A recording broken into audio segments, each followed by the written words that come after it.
గుణాద్రూప గుణాఛాపి, అపారమైన సౌందర్యంతో ముందు ఆకట్టుకుందిట. ముందు ఆకట్టుకోవడానికి సాధనం ఏమిటి? యవనం. యవనంలో సౌందర్యం సరిపోతుందా? గుణాద్రూప గుణాఛాపి, లోపల అపారమైన సంస్కారము గుణములు ఉన్నాయిట. ఎందుకని? కోడలిగా వచ్చిన దానికి చాలా అందంగా ఉంటే సరిపోతుందా? ఇంటికి పెద్దలు వస్తారు, అమ్మా మన ఇంటికి పెద్దలు వచ్చారే రా అంటే వచ్చి వారికి కూడాను హాయ్ అందనుకోండి. వచ్చిన వాడు ఏమనుకుంటాడు? గొప్ప కోడలు తెచ్చుకున్నాడు రా మా వాడు, నాకు కూడా హాయ్ చెప్తోంది ఈవిడ అనుకుంటాడు. అందుకని వెంకటాచలం విడితే ఎలా ఉండాలో తెలియదు, శ్రీశైలం విడితే ఎలా ఉండాలో తెలియదు. ఎంత గొప్ప ఇవాళ రోజుల్లో. ఆచమ్య అంటే ఇలా చేతిలో నీళ్లు పోస్తే, మంత్రపుష్పం చెప్పేటప్పుడు చేతిలో నీళ్లు పోస్తే ఇలా తీర్థం బుచ్చేసుకుంది అనుకోండి ఆవిడ. పాపం అర్చక స్వామమ్మ ఇది మంత్రపుష్పం అమ్మ, అలా తాగేయకూడదు, కనపడ్డ నీళ్ళన్నీ చేయి కడుక్కో అమ్మా అన్నాడు అనుకోండి. మామగారు అత్తగారు ఎంత నవ్వులో. మా కోడలకి ఇవేం తెలియవు, పుట్టింట్లో కొత్త కదా, మా వాళ్ళు ఎప్పుడు పెద్ద పూజలు అవి చేయరు, అదే పెద్ద పెద్ద క్వాలిఫికేషన్. ఎప్పుడు గుర్తొస్తాయి ఇవన్నీ మళ్ళీ పూజలు అవిని? మధ్యపతనం అయిపోతే ఐశ్వర్యం, ఉన్న డబ్బు దస్కం ఎగిరిపోతే ఈశ్వరానుగ్రహం లేక ఏ జబ్బో వచ్చి పడిపోతే అప్పుడు దేవుడు గుర్తొస్తాడు. మామూలప్పుడు దేవుడు గుర్తురాడు. నీ కూతురికి ఆచమనం అంటే ఏమిటో తెలియకపోతే నువ్వు సిగ్గుపడాలి. నీ కూతురికి మంత్రపుష్పం సమయంలో చెయ్యి కడుక్కోవాలని తెలియకపోతే నువ్వు సిగ్గుపడాలి. మంత్రపుష్పం చెప్పేటప్పుడు లేచి నిలబడాలని నీ కూతురికి తెలియకపోతే నువ్వు సిగ్గుపడాలి. అది మానేసి అది క్వాలిఫికేషన్గా చెప్పుకుంటావు. నీ దౌర్భాగ్యానికి హద్దు ఎక్కడుంది? అందుకని గుణాద్రూప గుణాఛాపి ప్రీతిర్భూయోభ్యవర్ధత, గుణముల చేత ప్రకాశింపచేసిందిట. ఎందుకని? పెద్ద కోడలు దశరథ మహారాజు గారికి ధర్మాన్ని నిర్వర్తింపచేయాలి. పొద్దున్న లేస్తే రామచంద్రమూర్తి సంధ్యావందనం చేసుకోవడానికి నీళ్లు పెట్టాలి, మామగారిని ఆదరించాలి, అత్తగారిని నమస్కరించాలి, పినత్తగారులని గౌరవించాలి, మరుదుల్ని కొడుకుల్లా చూసుకోవాలి. ఎలా ప్రవర్తించాలో అలా ప్రవర్తించాలి. గుణముల చేత ఆకట్టుకుందిట, సౌందర్యము చేత ఆకట్టుకుందిట. విచిత్రమేమిటి?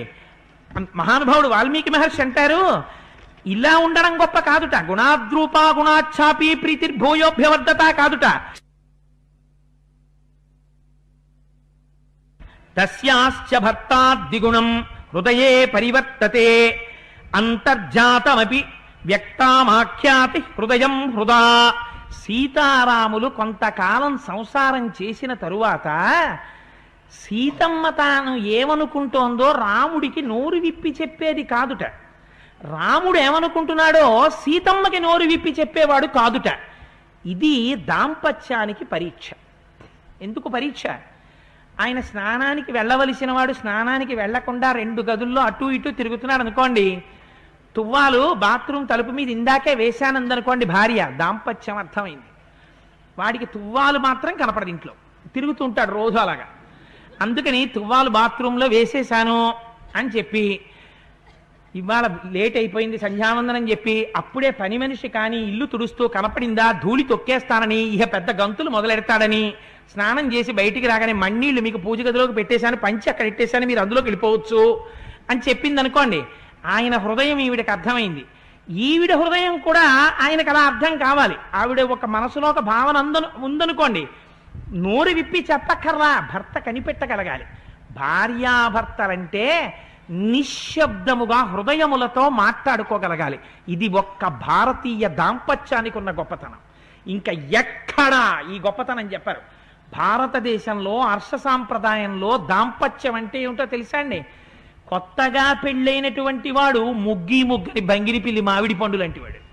షష్ఠి పూర్తయిన దంపతులు తేనె గుమ్మిలో దాచిపెట్టి 1 వారం రోజుల పాటు ముగ్గిపోయినటువంటి చెరుకు రసం మామిడి పండు లాంటి వాడు.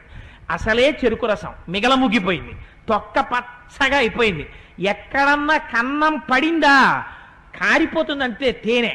దానికి తోడు తేనె జాడీలో పడిపోయి ఉండిపోయింది 4 రోజులు. ఇలా ఉంటే ఎలా ఉంటుందో షష్ఠి పూర్తికి దంపతులు అలా ఉండాలి. ఎందుకని? ఈయన కోరికంతా ఎప్పుడు ఏంటంటే ఏమిటో ఇంత పిచ్చది, దీని జీవితం ఎలా పెడుతుంది, నేనుండగా ఇది వెళ్ళిపోవాలి, నా తర్వాత ఇది వద్దు అని షష్ఠి పూర్తికి తన భార్య గురించి ఇంకా కొత్తగా తెలుసుకునేదే ఉండదు. ఆవిడ మానసికమైన సమస్త భావనలు తాను గుర్తెరగాలి. ఆవిడ ఏది కోరకుండా ఆవిడ కోరిక తాను తీర్చగలగాలి.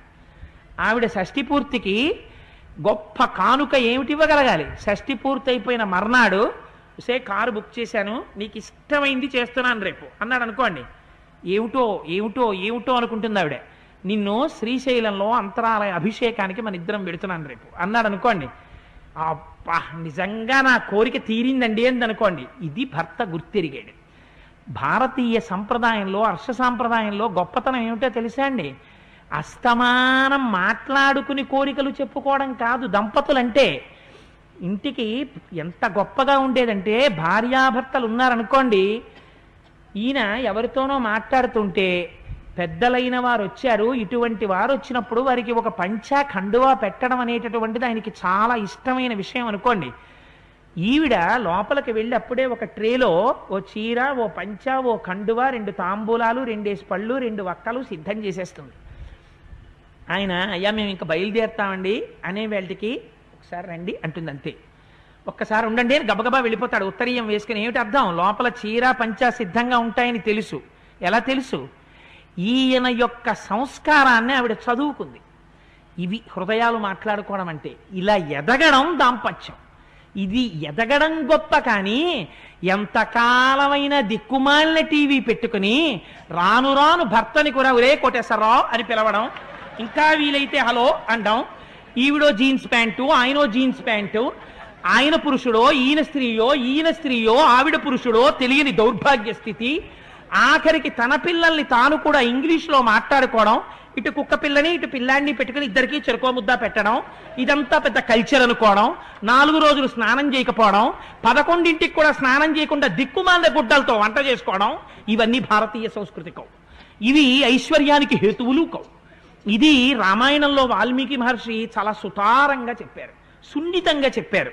దాంపత్యం అంటే నేర్చుకో. దాంపత్యం అంటే పశువులు అంబా అంబా అనుకున్నట్టు మాట్లాడుకోవడం కాదు. కొన్నాళ్ళు కాపరం చేస్తే నీ భావన ఆవిడికి తెలియాలి, ఆవిడ హృదయం నీకు తెలియాలి. మీ హృదయాలు నిశ్శబ్దంగా మాట్లాడుకోవాలి.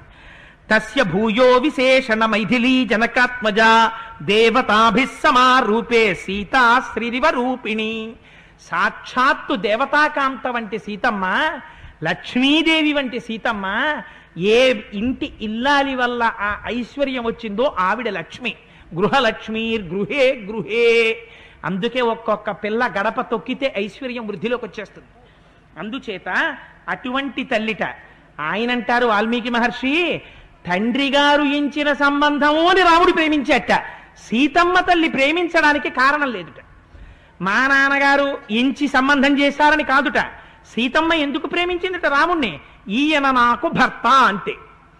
ఇది ఆర్ష సాంప్రదాయం అంటే. కోడల్ని తెచ్చుకునేటప్పుడు పెళ్లి కుమారుడి తండ్రి జాగ్రత్త పడతాడు.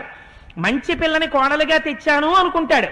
కానీ మంచి పెళ్లి కొడుకు నాకు అల్లుడు దొరికాడు అని తండ్రి అనుకున్నా, మా నాన్నగారు సంతోషించారు కాబట్టి నేను సంతోషిస్తున్నానని సంతోషించడం ఈ జాతికి తెలియదు. ఈ జాతి ఆడపిల్ల భర్తను ఎందుకు ప్రేమిస్తుంది? భర్త కాబట్టి ప్రేమిస్తుంది. ఆ పిల్ల అప్పటి వరకు కాకినాడ పక్కన ఏదో చిన్న కుగ్రామంలో ఉంటుంది. భర్త ఢిల్లీలో ఉద్యోగం చేసుకుంటున్నాడు. అసలు ఎప్పుడూ ఆ అమ్మాయి ఢిల్లీ వెళ్ళలేదు. ఆ అమ్మాయి ఎప్పుడూ ఏసీ 2nd క్లాస్ కంపార్ట్మెంట్ ఎక్కలేదు. ఏమీ తెలియదు. అటువంటి పిల్ల అందరినీ విడిచిపెట్టేసి ఆ భర్త పక్కన కూర్చుని ఆ ఢిల్లీ వెళ్ళిపోయి, ఆ లండన్ వెళ్ళిపోయి ఆ భర్తతో కలిసి ఆయన ఉన్నాడు అంతే. ఏ తల్లి ఉందా పక్కన? లేదు.